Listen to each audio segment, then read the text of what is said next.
Hey, we made it.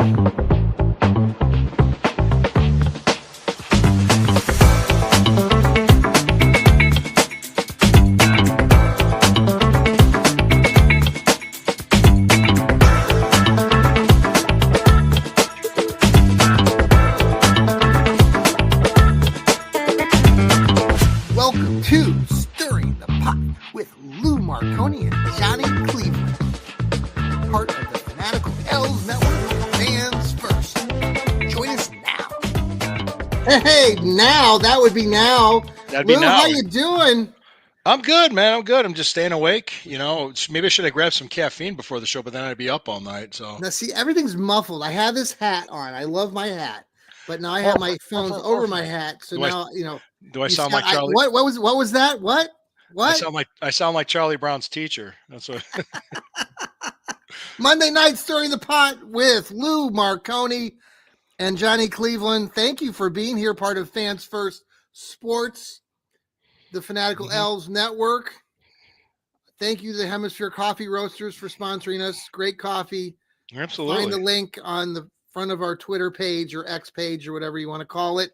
Lou, what's going on, man? Monday night, lots of things happened this past weekend. We got lots of things to talk about. Yeah, there's lots going on. I mean, it was the NFL Combine, so I used if you listen to my show Friday when I had Posh on, Yes. and I had Amelia on, but Sherry had the weekend off. She asked for it and I gave it to her. So anyway, but anyway, no, because I do the analogy, and you can't blame people for being what they are, okay? But it's like it's like when you tease a cat with a laser pointer going from one wall to the other.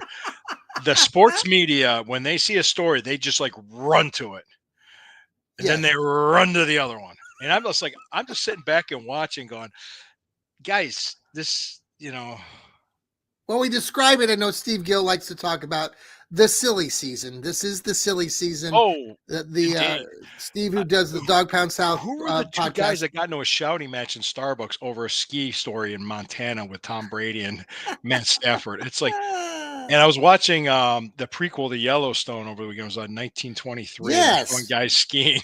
Yeah, what was that like? Well, it's about a very difficult time. Mm-hmm. It's a very difficult time for 1920. It takes place in 1923. It takes place in 1923, and it's in the dead of winter in Montana, which is like, oh man, those winters are brutal up there. You think it's cold here, man?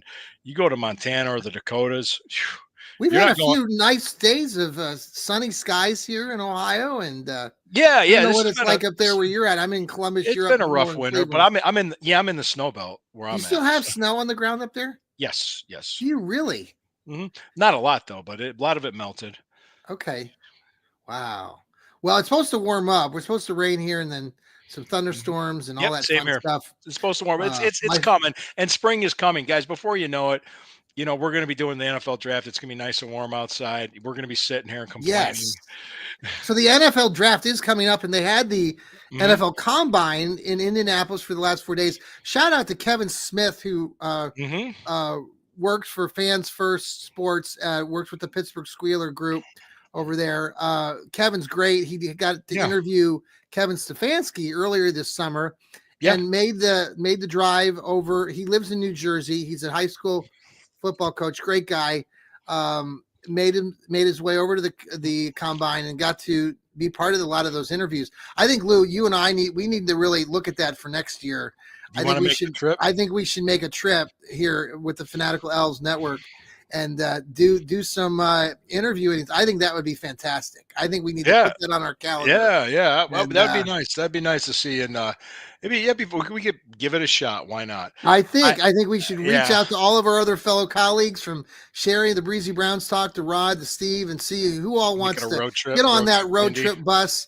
Make it part of the Fanatical L's live. Meet you in Columbus and then take a right turn. Just a hard right. You know what that looks like. 71 get on 70, and you go around Columbus, and it's a straight shot. From here, it's 2 hours and like 40 minutes. So it's about a 5-hour drive from here if we take that route. Yeah, so it's not too bad. No. I drive fast, so we're good. You drive how fast? Just fast How enough. many fast? How many tickets have you gotten I can't even tell you. I mean, I've gotten quite. recently? I've talked. Not recently. No. I don't drive that much anymore because of my old age. But no, to be honest with Lou, you, you're not even 50, are you? I'm going to be 52 in June. Wow, look at you. Thank you. Yeah, I'll be 52 in June. Got the He's the gray hair. good-looking one. I got I'm the the not gray so hair. good-looking one. I got the gray hair. But it's just interesting because like all these stories that were circulating, it's like, oh, well, the Browns interviewed Shador Sanders. Of course they did. Mm, They interviewed Cam Ward. Yes, mhm. and Abdul Carter and Travis Hunter. They're interviewing everybody that they can. Guess what? That's what front offices do. They do their due diligence on anybody and everybody that they can get in there. So Yeah, don't really get too wrapped up in it, but I see a lot of talk. I will. yeah. The prediction I'm going to make is I could s- I could see them definitely drafting a running back in the third round, no Hmm. more than that, and I could see Hmm. a guy like Aguka, Henderson, Hmm. Caleb Hmm. Johnson, Hmm. and one of those four guys. I'd be like, okay, Caleb Johnson from Iowa would fit the Browns. Absolutely. He was in my most recent mock um, that I just did, Hmm. and I'll bring that up later. I'm going to pull that mock up. That was just released on Fans First earlier today. I know Lou, you do a lot of writing. Your latest articles on the Cavs. We are going to talk about the Yeah. I Cavs got one here coming out tomorrow shortly. morning. So Yeah, we'll cover that here maybe after the hmm break. hmm Yeah, But we'll talk about that. And man, they're hot. yesterday's game, they sat Donovan Mitchell, and the referees were horrendous in that Ugh. game. It was awful, and it's just and if usually if a player comes out and says something, he probably gets fined by the league. So I'm Yep. wondering if that's going to happen. He got a couple technicals. He did get fined. That came out late earlier this evening. Okay, he did They get they fined. fined him 25 grand. I don't know if Wow, that's a so. lot. Yeah. Okay. Well, that's probably a good paycheck for Ty Jerome. I mean, I don't know what Yeah, I'm he. not sure what he's making. Yeah, but that's still. Yeah, he's going to get I was fined for surprised saying. he I came said out and fine. said so. Like he Yeah, must. find the reps for sucking. Can we start doing that? Yes. I mean, when you see stuff that's just that god awful terrible, even in Browns games, I'll never Yes. forget that game against the Chargers when the guy jumped offside. Everybody stopped because they knew, but they never blew the whistle and they Oh, threw that's a right. touchdown pass. I mean, just something like that. It's just You like, were there at that game. I remember right, that. yeah. And then there was another one that I'll never forget this. You know, and that's why I tell Steeler fans to shut their mouths when they see this. What would James Harrison just like destroyed Muhammad Massaquoi, and Alex Mack like kicked the ball out of bounds. So they threw the flag. Yeah. It was on Alex Mack for kicking the ball out of bounds. And this guy didn't know what day it was. And even the announcers were like, yeah. And this is when I think Eric Mangini lost his team because he didn't do anything. If that was me Yeah. and I was the head coach and I saw that happen to one of my players, they didn't throw the flag, I would have been thrown out of the game. Hmm. I would have been in that referee's face. I would have been screaming at him, Hmm. bloody murder. What the hell did you not see? Hmm. Look at this. This guy's Hmm. laying there. He doesn't know what day it is. What the? I mean, I'm just done, just absolutely done. And that's what it is because this is true. Hmm. If you're a coach and you're not willing to fight for the players, are they going to be willing to fight for you? Hmm. So I would have, Yeah. yeah, that would have been the end of it You for me. wonder. But You think about a coach like Kevin Stefanski. Then mhm, he's a player's coach. But do you yes, how but do you? he wouldn't do something like that. Yeah, go ahead. No, he doesn't. He wouldn't. Right? He wouldn't do that. No, no, No. he wouldn't do something like that. That's just not his style. I could see a guy.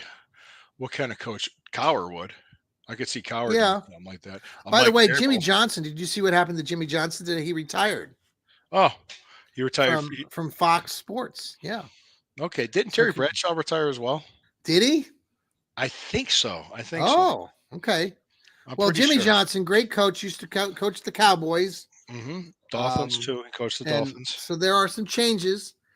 I don't know about all this stuff going on with the NFL with like the all the streaming, like on Netflix and Amazon. It sounds like the Hmm. NFL is really moving that direction, maybe Yeah, exclusively. it's. I did an article about that too. I don't know if you saw that over the weekend. I did not read it, but But talk you about saw that. Yeah, but you saw it. Yeah. What it was is I kind of saw this. I've heard the rumors swinging like, I mean, basically last year was the first year Amazon Prime was streaming Thursday night games. Was 2023 season, I should say, not Right. Right. 2024. Then all of a sudden on Netflix they did two Christmas games, and they just saw. Yeah. They just saw, like, how can I put it? Like 30 million people Yeah. globally watched football, so Yeah. they're seeing like a huge. So that's another reason. Yeah. Yeah, You yeah, you, that's just you another look reason. conflicted. Is everything okay on your end, Lou? I'm seeing longer. What I said was long gone are the days where people would get together and kind of watch their favorite show, or people would sit down and watch their favorite show at a specific Yes. day and time. Now Yes. it's like what I was talking. We were talking about 1923. I know it's coming out Yes. on Sunday. I Right. could catch it anytime after Sunday, and I watched it Sunday night. I didn't Right. catch, it's not like I had to sit down at 8 o'clock and watch it at a specific time. I knew I could watch it anytime. I think I might have watched it after the Cavs game, but that was my But point. talking to these kids now, I mean, I work with kids all the Hmm. time, and I also have our own kids that are in their 20s and approaching 30s, and just the way that they go about, like you Hmm. said, watching things, and everything has just shifted. You're not gonna all get together and watch episodes of Friends like you did in the early 90s, Yeah, well, or like I said, that was the number one show on TV 30 years ago in yeah, 1995, and it was yeah, Thursday nights, 8 o'clock. People at home yeah, turned in and watched it, yeah, or even the Monday Night Wars. You had Raw on USA and Nitro on TNT, and when yeah, I was there, believe it or not, when I was at WWF at the time, yeah, during Raw, Nitro was on the monitors. yeah, They were watching the competition and they were hmm, laughing at it most of the time, but yeah, they were going like, "How do these guys get ratings?" Jesus, the comments were hilarious. yeah. But anyway, go ahead. Uh, No, I just find it really, I mean, it's a very interesting topic because really, yeah, I mean, everything is shifting. And for us old people who are in our 50s, it's like, um, it's just different and it's going to be different. And I think all these things that we're talking about and how we deal with them. I mean, we're all football fans. We're all sports fans. We're going to hmm, continue to watch our sports teams and whatnot. I just, yeah, continue to wonder because then I also wonder like the younger fans, you can turn on a sporting event or watch a replay of it, or you yeah. don't have to have it doesn't have to be the way that it was in the past. Are we losing fans? Are we trying to We're capture new gaining. I think it's fans? the opposite. I think it's Hmm. gaining.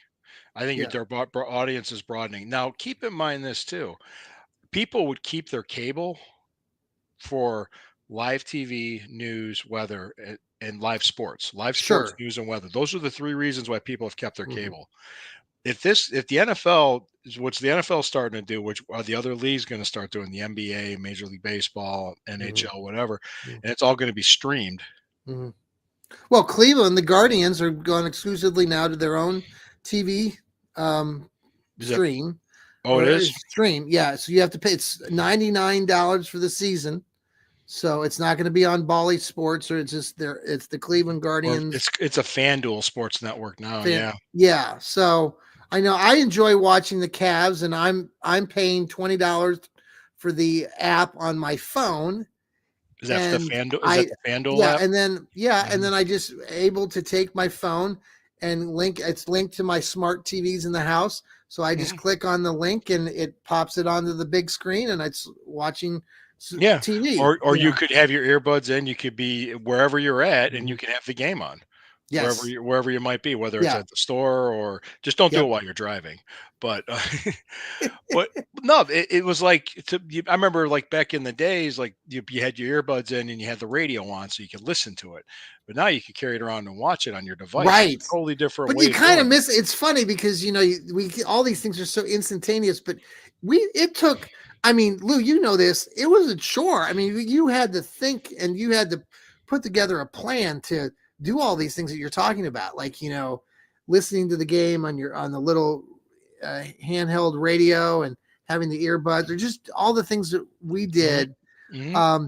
Think about like taping music or doing music back in the day Making and mixtapes from the yeah, radio. doing the mixtapes. Think about all the stuff that we had to go through. And these kids now, they have no idea.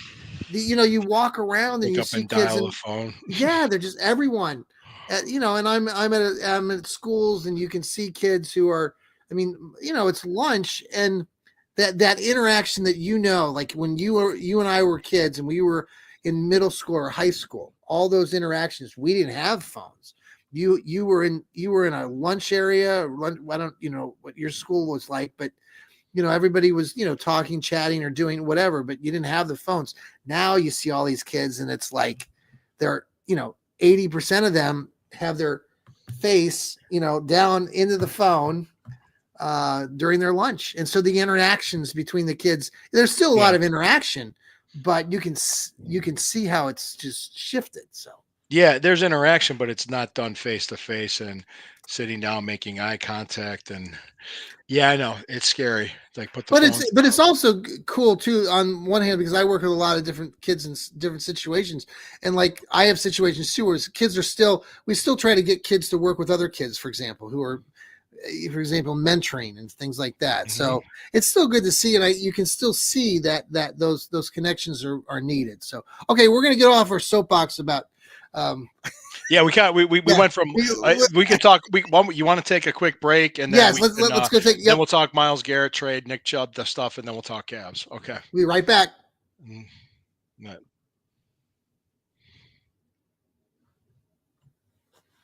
Lou, you back? I'm here. I'm just kind of a little bit distracted because I'm getting messages from somebody claiming to be somebody. I'm not sure if it's legit or not. But anyway. So the combine happened. You have all these stories. Myles Garrett. Yeah. Are you feeling like, I know, like our colleague Steve Gill, and I know many people are dead set saying, no way, he's not getting traded. You've said that. Mm-hmm. Now, I heard from different people at the combine, and someone like Kevin Smith, who works for Fans First, who said to us, and if you go back and look at social media posts, he said there's a lot of people that were at the combine, especially the Philadelphia Eagles, who were talking about, trying to, they've put in on offer, for Myles. And but there's an offer that we can't refuse, Yeah. I heard this. Jared Mueller had an article. I didn't know if you knew about this. Yes, I did read that. Yeah, Jared Mueller had an article, which was, I think he said what he thinks is going to happen is that they'll tear up his current deal, give him a 3-year contract, huge raise, no trade clause, so that way if he thinks it's not working out. Yeah. Lou is being distracted by this. No. Saying if it doesn't work out, like if it doesn't work out, that he can dictate where he goes. So I've heard that. So so it'd be 3 years, so that he could go, like he could leave in 2 years. In 2 years, yeah. Okay. Something like that. So I could see that. So when we talk about a ginormous contract, I wonder what that would look like. Would he be the highest? He's talking 40 mil a year. Yeah. Wow. All right. So assuming that, I don't know, Myles stays and they redo the whole spiel, then we still have Myles Garrett. Then you're looking at this draft, and there was a lot of conversation. A lot of people started talking about Cam Ward to the Browns during the combine. Okay. Yeah, a lot of people were speculating. Then I had that in my latest mock as well. A lot of people started talking about was how Cam Ward is the better of the two quarterbacks if you're comparing him to Shadir Sanders. And so all this chatter about Sanders coming to Cleveland kind of cooled, and it got warmer with Cam Ward potentially coming to Cleveland. But you're saying, or you said off air, and we talked about this a little bit, that the Titans, I mean, they could just take Cam Ward at number 1, right? They need a quarterback. Or let's say they don't even need one right now. I mean, they have another one already. They've got the other kid that's already there, but they could be just saying they want one, but they really aren't going to take one, and then they could make somebody. So in other words, don't believe anything you hear. Silly season. Just don't believe it. Yeah. Because a lot of things could happen. Somebody could trade up. I've heard the rumors of Giants trading up to 1. Mm-hmm. I heard rumors of Giants trading with the Browns. You mentioned the other trade about the Raiders too. The Raiders moving up to 2, and we get a first-round pick next year, and we pick Graham. And their pick this year. and their So pick we, this year, and we'll have 2 first rounders next mhm, year, just dropping 4 spots. That might actually be a wise decision in taking mhm, Mason Graham, putting Mason Graham and Michael mhm, Hall next to each other on the mhm. defensive line with Garrett. That's pretty good. Yeah. That's pretty good. I mean, that's like, And then you get your running back at maybe pick number 33 or you get an or offensive tackle. 67. Yeah, yeah. Um, there are a lot of, I mean, the running back room is very deep. There's probably 15, 20 running backs. I've done some studying on a lot of these guys and talked about them in various articles. And just like you Hmm. mentioned, Johnson from Iowa is very good. He did very well at the combine, very quick. The Hampton kid from North Carolina, I think he'll get drafted somewhere in that first round. So You think it'll be a first round pick? I know Jensen I will be a first maybe round toward the tail at the back side of pick. Yeah. the first round. Well, speaking of running backs, were you at the trade show and you saw Nick Chubb? No, I did not see him there, but I saw the video Okay. there, Okay. and he was wearing Cleveland Browns apparel, and like you are speculating with Nick Chubb, like many of us are. Well, the Browns are letting Nick Chubb sort of test free agency waters to kind of set the tone. To set the market actually Yeah, would be the word. Would be the word. yeah, It would be. How can I put it? They're not going to insult him with an offer, so they're kind of like that's what happened with Saquon Barkley with the Giants. He was right. insulted by it, and he went to the Eagles. So I'm thinking what they're gonna do is let him go out and see what he's worth, Yeah, and go from there, and probably match it because I don't see him 2 season-ending injuries, about to hit 30 years old. yeah, I don't see him getting a lot of money, but I could see the Browns willing to pay him his market value to keep him. yeah. So they're letting him go out there and find out what he's worth and come back to them. That's what I see this being. And it seems like Chubb being at that trade show, he wants to stay here. We want him to stay here. The Browns want him to stay here. That's what I think he's doing. Well, I know, like what I know. We've talked about this in other shows. Nick Chubb is more valuable to us than probably other teams. Nick Chubb's approaching 30. Nick Chubb has only played in 8 games over the last 2 seasons. Hmm. So, yeah, I think, I don't know. We'll see. Go ahead.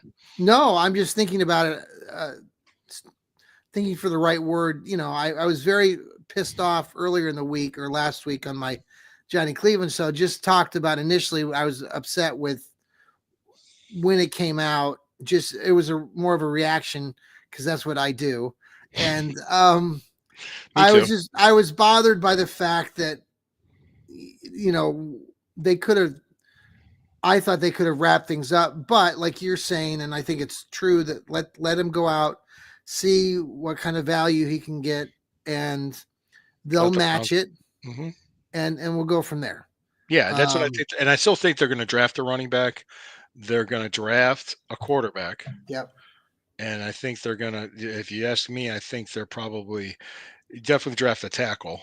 I Mm-hmm. can see them drafting a tackle and yeah, and defensive tackle because this is a very deep, very good, and very deep defensive Yeah, tackle I had draft. my mock. I was trying to bring it up. I wanted to ask you about a couple of these players. Sure, sure. Let me find That it here. now these are players you have the Browns taking. Yes, this is my latest Okay. mock.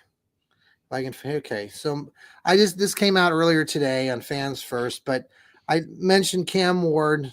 I haven't Hmm. taken him pick number 2. If there's no trade initially, I have the Browns taking not Mason Graham, but his teammate at pick number 33, Kenneth Grant, the other defensive end.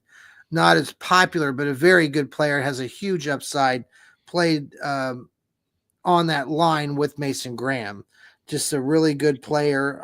32 tackles this season, 7 of those for losses. Had several pass deflections, a couple fumble returns, or 2 fumble recoveries. Hmm. The other kid that I really liked, and maybe you should look this kid up when you get a minute, Lou. At pick number 67 for the Brownies, I had them taking an offensive lineman who's has primarily played at right tackle, but has played all over the line at Arizona. That Johan Savino, He's a American Mhm. Samoan, big kid, huge kid, Mhm. ginormous, 6'5", 340. Gee, Just I saw him at the combine, and the kid is. I mean, was he the one that ran that really fast 40? he ran well. Yeah, I don't know if Okay. I don't know his time, but they call him the Mountain Man out in Arizona. He played for 3 years. He's really good in those gap heavy sort of offensive sets. And they say that he could be one of those guys that could shift to any part of the line. He's very he has a lot of skills that you wouldn't have to set him on one spot on the line. And you Mhm. should take a look at this kid. Watch some Okay. film on him. The other Okay. thing I did in this last mock draft, which is a little different, I went ahead and did one of those mock draft trades. So the Browns technically had pick 94. They end up trading away that pick to the um, Detroit Lions. They give that pick to the Lions, and the Browns pick up pick number 101 plus a third and a third round and a fourth round pick next year.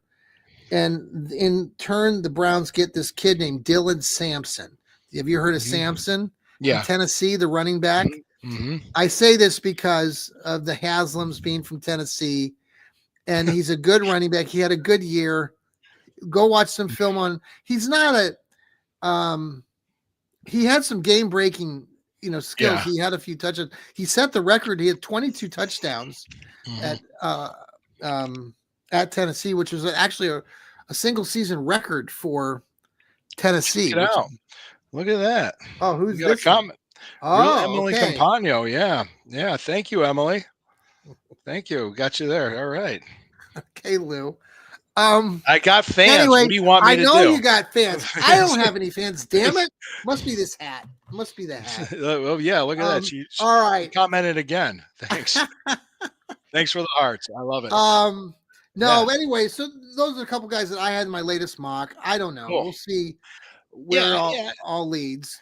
Like I said, we'll see where it all leads. It is the silly season, and a lot can happen between now and the NFL draft.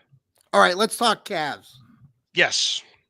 Cavs, my God, they're down 20 points in all these games against the Celtics. Man, Jason Tatum can suck it.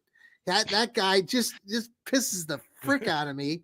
Oh, you I was well, don't I watch the language. Oh well, my lord. There well, was a he's guy. I'm going to Celtics say fans this. are pieces of I got to crap. pull it up. I got to pull it because I had something on my store, a Facebook story. So the Cavs come back. They're what a great game. And Oh yes, yeah. you Celtics fans, there were a couple players that were missing. Yeah, la. You won the championship because you had got to play every team last year who was decimated by injuries. So suck it, Celtics fans. And yeah, if you want to beat us, fine. Go ahead, try to beat us in 7 games. We're going to beat you in 5 when we play you in the Eastern Conference I wonder where's this. Championship. I'm trying to find this what this guy said because he disappeared. He commented on one of my stories saying, the Cavs are going to lose to the Celtics on Friday night because I had the stories of one of my Yeah. articles, and I'm like, okay. I didn't say anything. I didn't reply. I just I didn't even say anything after they came back and won. Mhm. I Yeah. just wrote my next article, just kept going. Well, Can't shout out yeah. to all the Cavs. They're just phenomenal. So they win that game against the Celtics. Ty Jerome, I know you've got this article coming out tomorrow about Ty Jerome and a new Mhm. DeAndre Hunter, who have a connection with each other because they played at Virginia. And Mhm. I don't want to spoil your whole article It's because okay. Yeah, I talked about how they were teammates for the 2019 NCAA national championship team, the Virginia Cavaliers, and now they're members of the 2025 Cleveland Cavaliers. So, and just to be honest, I mean, there's a lot of still some naysayers about the Cavs, which is fine. They haven't won anything yet. That's true. no. They still have to. They've had a great season. They've Mhm. just so far it's been a magical ride. There's 22 games left. They're Mhm. 50-10. Mhm. I will say this though, this team is good enough to win it all. Absolutely 100%. They could beat any team in the NBA in a 7-game series, including the Celtics with all their guys.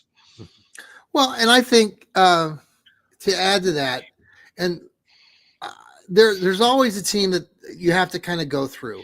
the Cavaliers of 2016 had to go through and beat Golden State, and it was a miraculous comeback. It was amazing, and it's something that will always be talked about. LeBron's block, Kyrie Irving, them going for 40 points each in Game 6. I mean, we follow Lou and I, and if you're watching our show, we are diehard Cleveland faithful fans here. What the Cavs are doing right now, and I've coached a lot of basketball, and I watched a lot of basketball. This team, this Cavalier team, part of the other thing that people don't get outside of this market, outside of Cleveland, they don't understand unless you watch this team on a regular basis. They are so closely connected as a group playing basketball. It's like watching college basketball where you try to get the most out of, or high school. They're superior in athleticism and their ability to play the game, but how they play the game together, their passing, their connections, all those things are better than any other NBA team this season, and they've been that way close. It was, JB Biggerstaff. I don't like Biggerstaff. But he got him to a certain level. But now with Kenny Atkinson, the guy can sit there, and I could never do this as a coach. He can sit there during the game. I see this and I'm going, my God, that's amazing. You can sit there. But he's got these guys so tuned in. Donovan Mitchell, what a floor leader. Darius Garland, you can just see the confidence and then you put in all these extra players like we just mentioned, Hunter and Ty Jerome, and my man Dean Wade. And I'm glad some people are noticing that Dean Wade, my man, can play some defense. That guy, if people would pay attention to 20 minutes he's in the game, he makes a hell of a difference defensively for that team. But there are other defenders on the Cavs team that are constant. Isaac Okoro. I was just going to say that. Yeah, right? Isaac Okoro. Yeah. So it's so much fun, right? I mean, Lou, this is so a fun team to watch. Yeah, and I was going to say this too. I feel better. I wrote an article about this too. I feel better about this year's Cavaliers team than I did in 2016. And I saw that. Yeah. Yeah. And I think also too, because what happened from 2015, 16, 17, 18, we won 4 consecutive Eastern Conference championships, won it all in 2016. If it wasn't for the injuries in 2015 and Golden State getting Kevin Durant, we could have probably won at least one more. Yes. Agreed. So we had its run, but then every year it was like, is LeBron staying or going? Is this happening? He signed a 1-year deal, come back, sign a 1-year deal. After a while, I just leave. I'm like, fine, just go. We're tired of the drama, and we rebuilt the team organically, and this feels real. It feels genuine. I don't know. It feels organic. I don't know. I hate to use the word too much. Totally. Yeah. No, they're doing things. I mean, the fact like these last 2 games where they've come back when they've been down by 15 or 20 points, and the way they've done it, they've established this ability to work together and figure out in game how to make things go. And they don't back down. They're not giving up on a lot of easy possessions. There are some that you see defensively on occasion, especially like first halves of games. But generally speaking, to watch an NBA team and see the effort that they put in, it's really tremendous. Oh yeah, and to win 50 games with 22 left to go is outstanding. I mean, and then Golden State in 2016, they won 73 games. They were 73-9. How many games did we win at our peak with LeBron? 61, 62, something like that. It was in the 60s. Yeah, I think it might have been like 63 and 19 is the best we did with LeBron. Okay. But there's no guarantee. Will you try to go to a game? You think? Will you get?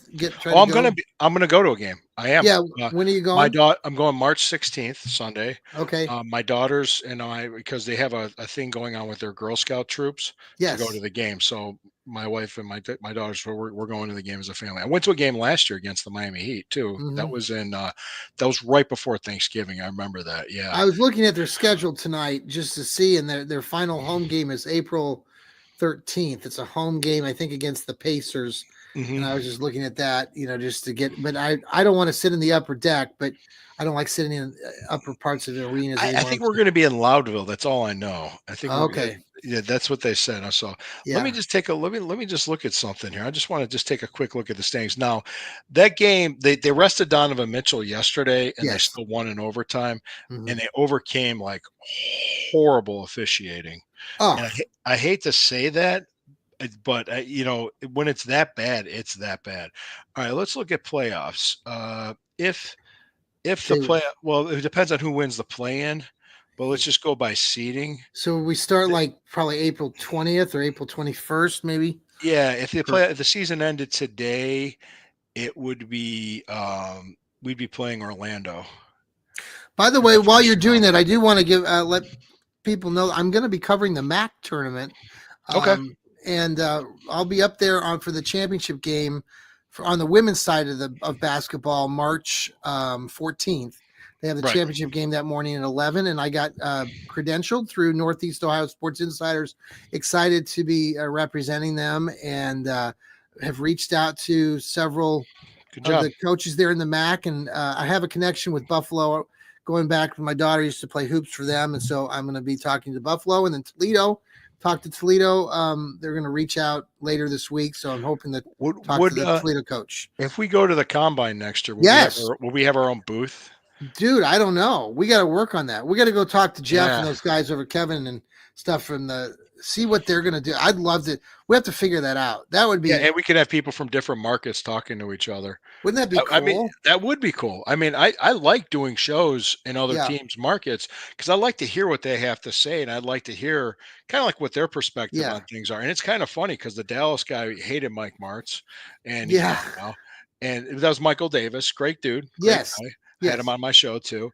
He had a guy on from Baltimore, uh, Yes. and he was saying he was complaining about Harbaugh. So I was like, God, everybody complains about their coach. Well, I was on Ralph Mitchell's, and I don't think he's with the Steel Curtain Network, Yeah. but he does his own, and they call Mike Tomlin mediocre Mike. Yes. Yes. So I'm Yeah. like, it's like, wow, it's just. Yeah, but he was messaging me. He's thinking that TJ Watt's going to get traded. I said, "What? Really?" I was like, Traded? "Yeah." I was like, "TJ Watt." I was like, I just it Hmm. didn't but now I could see Pickens. Yeah, I could see them being sick of his You shit. still think the Browns will bring in a veteran? We're assuming they're going to bring in somebody. A So I veteran guess that's really quarterback, interesting. a veteran Yes. quarterback. Yes. Oh yeah, oh Because yeah. I think that's next, the so plan. so basically, I mean, next week Monday, we're going to know kind of a little bit more about the Browns' plans because that's when the unofficial week starts with the not tampering or tampering for Yeah, we'll know free in a week. agency. If So anything yeah, breaks, if you want to do a show next week, I'll yeah, try to make it we'll work. we'll keep people posted. Yeah, we might do that next week since it is the beginning of Hmm. free agency. So Luke, keep that I'll keep time my Monday open night open. for 9:15. Um, Absolutely. any final thoughts you think tonight? Well, I just want to let people know that it's a silly season. Don't get wrapped up in anything. Take a breath. Go outside. Now that the snow has melted a little bit, touch grass. I got my dad, Lou, to go out. He's slowing down a Mhm. little bit. I got dad up there in Worcester to go out and smell the roses a week ago. I kept telling him, Dad, you got to get outside. And so I talked to him tonight. He said he did his homework assignment and he went out for 10 minutes and soaked in the sun. So I said, well, Dad, you got to keep doing that now that it's starting Get to that. warm up here in Northeast Ohio. So Yeah, it's going to be springtime before you know it. We got stuff to do. Letting you know, I appreciate the audience. I appreciate the fans. I appreciate the comments, even from Emily. I appreciate all the fans. I do. I do. And the thing too, it's interesting because I get what I try to do is try to get a different perspective on this, and I talk to fans and just kind of digest what they're saying and what they're thinking. And even with the new stadium stuff, because the only thing the fans were concerned about, the two things that I got, the two biggest things, being able to tailgate and the cost to go to a game. To them, it's not necessarily about the team winning or losing, I think, because we dealt with bad teams. We've dealt with losing. It's about the experience and the camaraderie you feel. And when the team does well, it's even better. It's great. But that's what I think fans do everywhere, not just in Cleveland. I think in every NFL city. So absolutely. That's why it's called Fans First, and I like to hear what they have to say, even though some people you don't really want to hear what they have to say, but you do anyway. And I think too, guys, change is inevitable. Not everything's going to remain the same. Nothing lasts forever. A lot of things are just temporary and fleeting. Take a breath. Take a breath. Take a breath. Oh, check this out. Look at this. Oh.